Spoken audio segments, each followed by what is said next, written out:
अस्सलामुअलैकुम नाजरीन, मलिकवाल के एरिया के अंदर आज हम मौजूद हैं और हमारे हाथ में जो एक बहुत ही खूबसूरत बैंगन आप देख रहे हैं, ये कोई और नहीं ग्रीन गोल्ड एग्री सीड्स का बहुत ही मशहूर ब्लैक डायमंड F1 है। ये एरिया मलिकवाल का है। माशाल्लाह से आप प्लांट का स्ट्रक्चर देखें, खूबसूरत बैंगन देखें। हमारे साथ मौजूद हैं हमारे सरगोदा के एरिया सेल मैनेजर फैसल साहब। जी फैसल साहब, आप बताएं माशाल्लाह इसकी यहाँ पर प्रोडक्शन कैसी है, सेल कैसी है और फार्मर इसे कितना पसंद करते हैं? जी सर, बिल्कुल मलिकवाल में इस वक्त हम मौजूद हैं और ये वैरायटी जो आप देख रहे हैं ये है black diamond F1 green gold agri seed. मेरे साथ राणा यूनुस साहब मौजूद हैं, यहाँ के प्रोग्रेसिव फार्मर जिन्होंने हमारी ये वैरायटी ब्लैक डायमंड लगाई थी।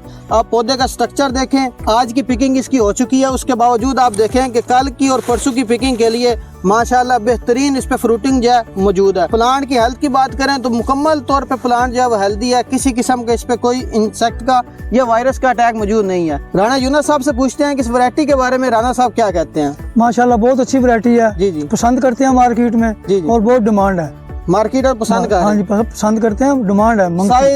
साइज भी अच्छा ठीक है। शाइनिंग इसकी कैसी बहुत है? प्यारी, शाइनिंग बहुत प्यारी है। कलर भी ठीक है। शाइनिंग पे तो जी जी माल लेते हैं। शाइनिंग की वजह से ही इसकी जो सेल है वो बनिस्बत बाकी वैरायटियों के ज्यादा है, बहुत ज्यादा है। तो नाज़रीन, इसीलिए हम हमेशा क्या कहते हैं कि ग्रीन गोल्ड है फार्मर्स का ड्रीम गोल्ड।